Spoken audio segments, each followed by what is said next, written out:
ಏಳಿ ಎದ್ದೇಳಿ ಗುರಿ ಮುಟ್ಟುವ ತನಕ ನಿಲ್ಲದಿರಿ ಎಂಬ ಸಂದೇಶದ ಮೂಲಕ ಸತ್ತಂತೆ ಮಲಗಿದವರನ್ನು ಎಚ್ಚರಿಸಿದ ಹಾಗೂ ಸನಾತನ ಧರ್ಮದ ಬಗ್ಗೆ ಇಡೀ ಪ್ರಪಂಚಕ್ಕೆ ಪರಿಚಯಿಸಿದ ಮಹಾನ್ ವ್ಯಕ್ತಿ ಸ್ವಾಮಿ ವಿವೇಕಾನಂದವರ ಜೀವನ ಚರಿತ್ರೆ ಇವತ್ತಿನ ಒಂದು ವಿಡಿಯೋದಲ್ಲಿ ನೋಡೋಣ. 1863ರಲ್ಲಿ ಅಂಧಕಾರ ಮತ್ತು ಅಜ್ಞಾನ, ಸಾಂಸ್ಕೃತಿಕ ಮತ್ತು ಧಾರ್ಮಿಕ ಅಸ್ತಿತ್ವಕ್ಕೆ ಧಕ್ಕೆ ಉಂಟಾದ ಸಂದರ್ಭವಾಗಿತ್ತು. ಅಧರ್ಮದಿಂದ ಕೂಡಿರುವ ಜಗತ್ತನ್ನು, ಅಜ್ಞಾನವನ್ನು ಹೋಗಲಾಡಿಸಲು ಹುಟ್ಟಿ ಬಂದವರೇ ಸ್ವಾಮಿ ವಿವೇಕಾನಂದರು. ಭಾರತೀಯರು ಅಂದರೆ ಗುಲಾಮರು, ಅನಾಗರಿಕರು ಎಂದು ಭಾವಿಸಿದ ಪಾಶ್ಚಿಮಾತ್ಯರಿಗೆ ಭಾರತದ ಸಾಂಸ್ಕೃತಿಕ ಆಧ್ಯಾತ್ಮಿಕತೆಯ ಚಿಂತನೆಯ ಬಗ್ಗೆ ಮತ್ತು ಈ ಮಣ್ಣಿನ ಜ್ಞಾನ ಪರಂಪರೆಯ ಬಗ್ಗೆ, ವಿಶ್ವ ಸೌಹಾರ್ದತೆಯ ಬಗ್ಗೆ ಅರಿವು ಮೂಡಿಸಿದ ಸ್ವಾಮಿ ವಿವೇಕಾನಂದರ ಜೀವನ ಚರಿತ್ರೆ ಹೀಗಿದೆ. ಯುವಶಕ್ತಿಯನ್ನು ಎಚ್ಚರಿಸಿದ ಸ್ವಾಮಿ ವಿವೇಕಾನಂದರು 1863 ಜನವರಿ 12 ಕೋಲ್ಕತ್ತಾದ ದತ್ತಾ ಕುಟುಂಬದಲ್ಲಿ ಜನಿಸಿದರು. ಇವರ ಮೂಲ ಹೆಸರು ನರೇಂದ್ರ ದತ್ತ. ತಂದೆ ವಿಶ್ವನಾಥ ದತ್ತ ಕೋಲ್ಕತ್ತಾದ ಪ್ರಖ್ಯಾತ ವಕೀಲರಾಗಿದ್ದರು. ತಾಯಿ ಭುವನೇಶ್ವರಿ ದೇವಿ ಸದ್ಗೃಹಸ್ಥ ಹೆಣ್ಣು ಮಗಳು. ನರೇಂದ್ರ ಬಾಲ್ಯದಿಂದ ಬಹಳ ಹಠಮಾರಿ ಮತ್ತು ವಿಪರೀತ ಪ್ರಶ್ನೆಗಳು ಕೇಳುತ್ತಿದ್ದನು.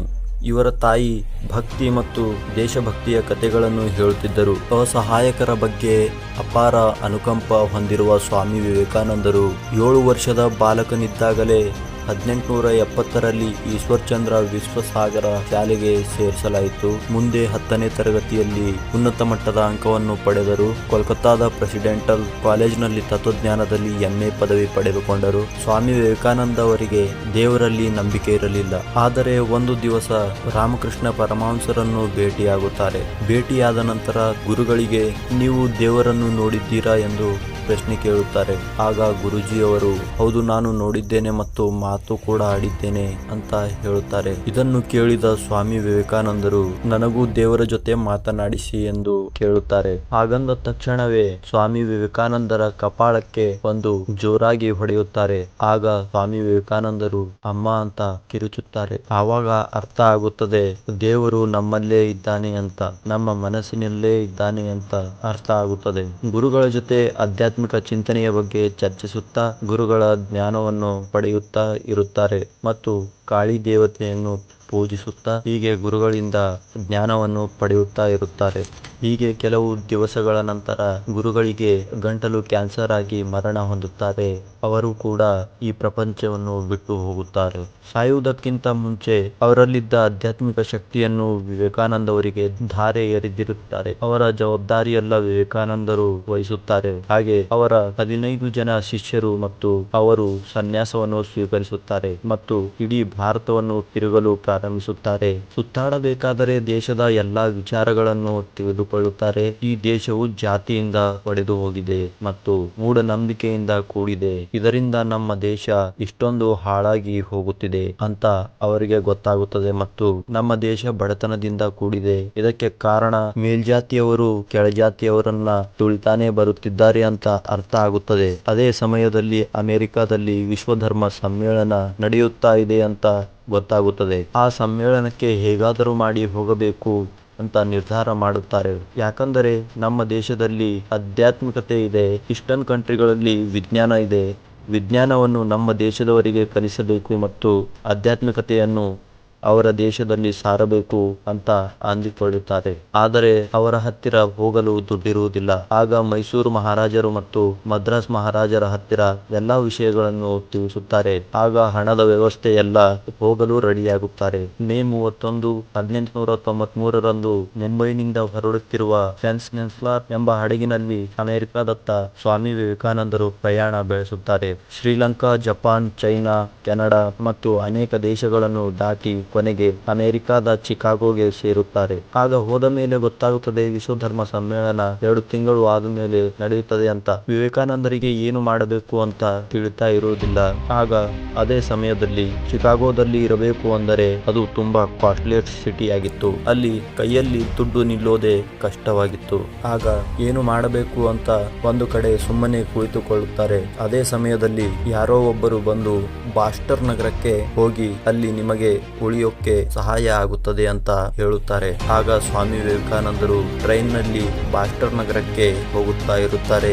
ಆಗ ಟ್ರೈನ್ ನಲ್ಲಿ ಒಬ್ಬ ಹೆಣ್ಣು ಮಗಳು ಪರಿಚಯ ಆಗುತ್ತಾರೆ. ಅವರ ಹೆಸರು ಮಿಸ್ ಕಾಂಟಿಸಿಯನ್ ಬಾರನ್ ಅಂತ.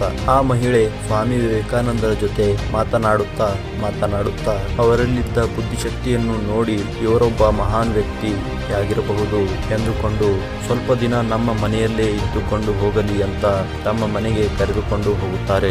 ಮನೆಯ ಪಕ್ಕದ ಮಕ್ಕಳು ಸ್ವಾಮಿಗಳನ್ನು ನೋಡಿ ಯಾವುದೋ ವಿಚಿತ್ರ ಪ್ರಾಣಿ ಎಂದು ಅವರನ್ನು ತುಂಬಾ ಕಾಟ ಕೊಡುತ್ತಾರೆ.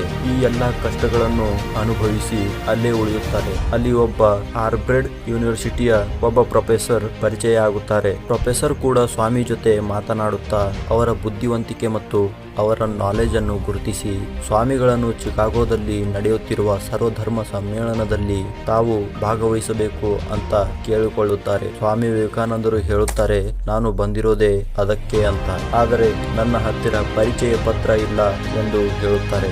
ಆಗ ಆ ಪ್ರೊಫೆಸರ್ ಹೇಳುತ್ತಾರೆ, ನಾನು ಬರೆದು ಕೊಡುತ್ತೇನೆ ಅಂತ. 1893 ಸೆಪ್ಟೆಂಬರ್ 11ನೇ ತಾರೀಕು ಚಿಕಾಗೋದಲ್ಲಿ ಸರ್ವಧರ್ಮ ಸಮ್ಮೇಳನ ಪ್ರಾರಂಭವಾಗುತ್ತದೆ. ಆ ಸಮ್ಮೇಳನದಲ್ಲಿ ಭಾಗವಹಿಸಿದ ಜನರನ್ನು ನೋಡಿ ಸ್ವಾಮಿ ವಿವೇಕಾನಂದರು ಮನದಲ್ಲಿ ಭಯ ಪಡುತ್ತಾರೆ. ಹಾಗೆ ಒಬ್ಬರು ಆದ ನಂತರ ಒಬ್ಬರು ತಮ್ಮ ಧರ್ಮ ಹಾಗೆ ಹೀಗೆ ಅಂತ ಎಲ್ಲ ಹೇಳುತ್ತಾರೆ. ಕೊನೆಗೆ ಸ್ವಾಮಿ ವಿವೇಕಾನಂದರ ಮಾತನಾಡುವ ಸಮಯ ಬರುತ್ತದೆ. ಸ್ವಾಮಿ ವಿವೇಕಾನಂದರು ಸ್ಟೇಜ್ ಮೇಲೆ ಹೋಗಿ brothers and sisters of America ಅಂತ ಹೇಳುತ್ತಾರೆ. ಅದನ್ನು ಕೇಳಿದ ಅಲ್ಲಿರುವ 7,000 ಜನರು ಚಪ್ಪಾಳೆ ಬಾರಿಸಲು ಶುರು ಮಾಡಿದ ಜನರು ಸತತ 2 ನಿಮಿಷ ಚಪ್ಪಾಳೆ ಬಾರಿಸುತ್ತಲೇ ಇದ್ದರು. ಸ್ವಾಮಿ ವಿವೇಕಾನಂದರ ಭಾಷಣವನ್ನು ಕೇಳಲು ಅಲ್ಲಿ ಬಂದಿರುವ ಜನರು ಶಾಂತವಾಗಿ ಕುಳಿತುಕೊಂಡರು. ಜಗತ್ತಿನಲ್ಲಿ ಎಷ್ಟೋ ಧರ್ಮಗಳು ಇರಲಿ, ಎಲ್ಲಾ ಧರ್ಮಗಳು ಒಂದೇ ತತ್ವಗಳನ್ನು ಪಾಲಿಸುತ್ತವೆ ಹಾಗೂ ಯಾವುದೇ ಧರ್ಮವನ್ನು ಕೀಳಾಗಿ ಹೇಳುವುದಿಲ್ಲ. ಹಾಗೆ ಸನಾತನ ಧರ್ಮದ ಬಗ್ಗೆ ಮತ್ತು ಭಾರತದ ವೇದಗಳ ಬಗ್ಗೆ, ಭಾರತ ದೇಶದ ಬಗ್ಗೆ ಹೇಳಿ ಅಲ್ಲಿ ಇರುವ ಜನರ ಮನಸ್ಸನ್ನು ಗೆದ್ದುಕೊಂಡು ತನ್ನ 15 ನಿಮಿಷದ ಭಾಷಣವನ್ನು ಮುಗಿಸುತ್ತಾರೆ. ಭಾಷಣ ಮುಗಿದ ಮರುದಿನ ಅವರ ಭಾಷಣವನ್ನು ನ್ಯೂಸ್ ಪೇಪರ್ನಲ್ಲಿ ಅವರ ಫೋಟೋ ಜೊತೆ ಹಾಕುತ್ತಾರೆ. ಎಷ್ಟೋ ಶ್ರೀಮಂತ ಜನರು ಸ್ವಾಮಿಗಳನ್ನು ಮನೆಗೆ ಕರೆದುಕೊಂಡು ಹೋಗಬೇಕು ಅಂತ ಅಂದುಕೊಳ್ತಾರೆ. ಹಾಗೆ ಎಷ್ಟೋ ಜನರು ಸ್ವಾಮಿಗಳನ್ನು ಮುಟ್ಟಿದರೆ ಸಾಕು ಅಂತ ಇದ್ದರು. ಸ್ವಾಮಿ ವಿವೇಕಾನಂದರು ಅಮೆರಿಕಾಗೆ ಹೋಗುವುದಕ್ಕಿಂತ ಮುಂಚೆ ಭಾರತೀಯರನ್ನು ಅನಾಗರಿಕರು ಮತ್ತು ಅಜ್ಞಾನಿಗಳು, ಗಿಡ ಮರಗಳನ್ನು ಪೂಜಿಸುವವರು ಎಂದು ತಿಳಿದವರು. ಅದೇ ಅಮೆರಿಕಾಗೆ ಹೋದ ನಂತರ ಭಾರತದ ಸಂಸ್ಕೃತಿ ಮತ್ತು ಭಾರತದ ಶ್ರೇಷ್ಠತೆಯ ಬಗ್ಗೆ ತಿಳಿದುಕೊಳ್ಳುತ್ತಾರೆ. ನಮ್ಮ ಭಾರತೀಯ ಮನಸ್ಸು ಹೇಗಿರುತ್ತದೆ ಅಂತ ಸ್ವಾಮಿಯವರು ಒಂದು ಉದಾಹರಣೆಯ ಮೂಲಕ ತಿಳಿಸಿ ಕೊಟ್ಟಿದ್ದಾರೆ. ಒಂದು ಗಾಜಿನ ಡಬ್ಬೆಯಲ್ಲಿ ಕಪ್ಪೆಗಳನ್ನು ಹಾಕುತ್ತಾರೆ. ಆ ಡಬ್ಬೆಯಿಂದ ಒಂದು ಮೇಲೆ ಹೋಗುತ್ತಾ ಇದ್ದರೆ ಅದಕ್ಕೆ ಕೆಳಗೆ ಇರುವ ಕಪ್ಪೆಗಳು ಆ ಮೇಲೆ ಹೋಗುತ್ತಿರುವ ಕಪ್ಪೆಯ ಕಾಲನ್ನು ಎಳೆಯುತ್ತವೆ. ಇದೇ ರೀತಿ ನಮ್ಮ ಭಾರತೀಯರ ಜನರ ಮನಸ್ಸು ಕೂಡ ಇದೇ ರೀತಿ ಇದೆ ಅಂತಾರೆ. ಯಾರಾದರೂ ಶ್ರೀಮಂತ ಆಗಲು ಹೊರಟರೆ ಅದಕ್ಕೆ ಅಡ್ಡವಾಗಿ ಏನಾದರೂ ಸಮಸ್ಯೆ ಮಾಡುವುದು ಜನರ ಮನಸ್ಸು. ತಾನು ಬೆಳೆಯುವುದಿಲ್ಲ ಹಾಗೂ ಬೇರೆಯವರನ್ನು ಬೆಳೆಯಲು ಬಿಡುವುದಿಲ್ಲ ಅಂತ ಉದಾಹರಣೆಯ ಮೂಲಕ ಹೇಳಿದ್ದಾರೆ. ಭಾರತದಲ್ಲಿ ಕೂಡ ಸ್ವಾಮಿ ವಿವೇಕಾನಂದರನ್ನು ನೋಡಿ ಅವರ ಕಾಲು ಎಳೆಯಲು ಕೆಲವು ಪಾದ್ರಿಗಳು ಮತ್ತು ಅವರನ್ನು ಕಂಡರೆ ಆಗದೇ ಇರುವ ಸ್ವಾಮಿಗಳು ಕೆಟ್ಟದಾಗಿ ಪ್ರಚಾರ ಮಾಡಲು ಶುರು ಮಾಡುತ್ತಾರೆ. ಆದರೂ ಇದಕ್ಕೆಲ್ಲ ತಲೆ ಕೆಡಿಸಿಕೊಳ್ಳದೆ ಮುಂದೆ ಹೋದರು. ಇಂಗ್ಲೆಂಡ್, ಪ್ಯಾರಿಸ್, ಅಮೆರಿಕಾದಲ್ಲೆಲ್ಲ ವೇದಾಂತಗಳ ಬಗ್ಗೆ ಹೇಳುತ್ತಾ ಪ್ರಚಾರ ಮಾಡುತ್ತಾ ಹೋಗುತ್ತಾರೆ. ಹಾಗೆ ವೇದಾಂತ ಸಂಸ್ಥೆಗಳು ಕೂಡ ಸ್ಥಾಪನೆ ಮಾಡುತ್ತಾರೆ. ವೇದಾಂತಗಳು ಅಂದರೆ ಅದನ್ನು ಅರಿತರೆ ಒಬ್ಬ ಕ್ರಿಶ್ಚಿಯನ್ ಒಳ್ಳೆಯ ಕ್ರಿಶ್ಚಿಯನ್ ಆಗುತ್ತಾನೆ, ಹಾಗೆ ಒಬ್ಬ ಹಿಂದೂ ಒಬ್ಬ ಒಳ್ಳೆಯ ಹಿಂದೂ ಆಗುತ್ತಾನೆ, ಒಬ್ಬ ಮುಸ್ಲಿಂ ಒಳ್ಳೆಯ ಮುಸ್ಲಿಂ ಆಗುತ್ತಾನೆ ಅಂತ ಬೋಧನೆ ಮಾಡುತ್ತಾರೆ. ವಿವೇಕಾನಂದರು 4 ವರ್ಷಗಳ ಕಾಲ ಅಲ್ಲೇ ವೇದಾಂತಗಳ ಬಗ್ಗೆ